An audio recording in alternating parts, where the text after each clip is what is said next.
E ainda sobre a Venezuela, a grande questão é: o Conselho Nacional do país não divulgou, por enquanto, o total de votos ou as atas da eleição. E a nossa entrevistada agora aqui no Jornal Jovem Pan é a professora de Relações Internacionais do IBMEC de São Paulo, Marcela Franzoni. Tudo bem, professora? Boa noite, muito obrigado por estar aqui conosco mais uma vez. Bem-vinda. Oi, Tiago. Obrigada pelo convite. É um prazer atender. Bom, a senhora acredita que essa pressão internacional, inclusive esse documento assinado em conjunto pelo Brasil, pelo México e pela Colômbia, tudo isso fará algum tipo de pressão e ou não vai dar nenhum resultado, ou o presidente Nicolás Maduro não vai tomar qualquer providência contrária ao que ele já fez? A diplomacia tem força, mas até qual ponto, até que momento? Tiago, acho que essa pergunta é a pergunta de 1 milhão, né?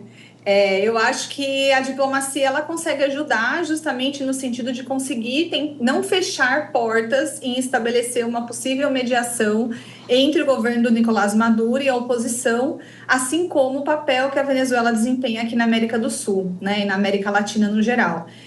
Agora, se isso de fato a gente vai conseguir, através dessa pressão, ou seja, através dessa exigência de divulgação das atas, se a gente vai conseguir com isso, que de fato isso aconteça, porque a gente ainda não sabe, né, se de fato essas atas vão ser divulgadas, é uma pergunta que é muito cedo ainda para a gente responder, né? Mas eu acho que sim, o fato do Brasil, do México, da Colômbia estarem tentando fazer essa mediação, pelo menos não fecha portas, né? Ou seja, a gente viu que os governos em que não reconheceram imediatamente a vitória do Maduro, por exemplo, a Argentina, né, enfim, outros casos aqui na América Latina, isso gera necessariamente o rompimento, né, por parte da Venezuela, isso gerou o rompimento das relações diplomáticas.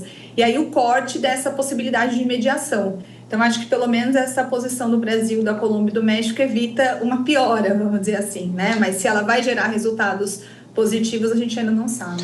Porque o cenário sempre deixa muitas dúvidas. Primeiro é a não divulgação das atas, isso acaba gerando mais especulação de que a eleição foi fraudada.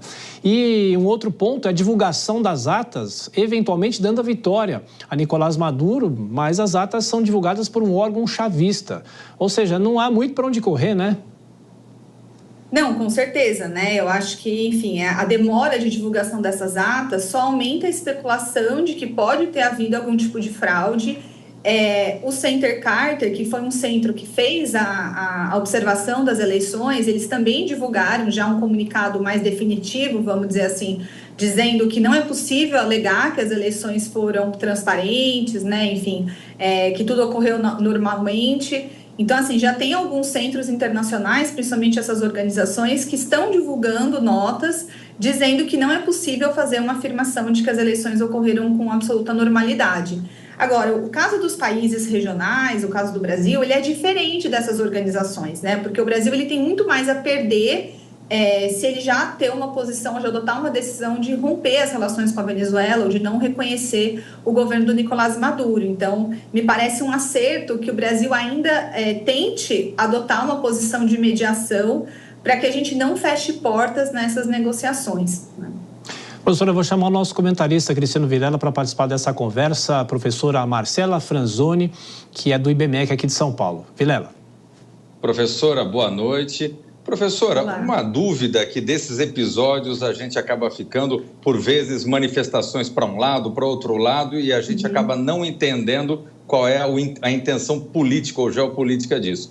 O Brasil, o governo brasileiro, o governo mexicano, por exemplo, foram contrários ao pedido que a OEA faria de apresentação das atas. E agora, no dia seguinte, juntamente com a Colômbia, assinam esse pedido formalmente os 3 países. Qual seria a justificativa para esse comportamento que pode ser interpretado como dúbio?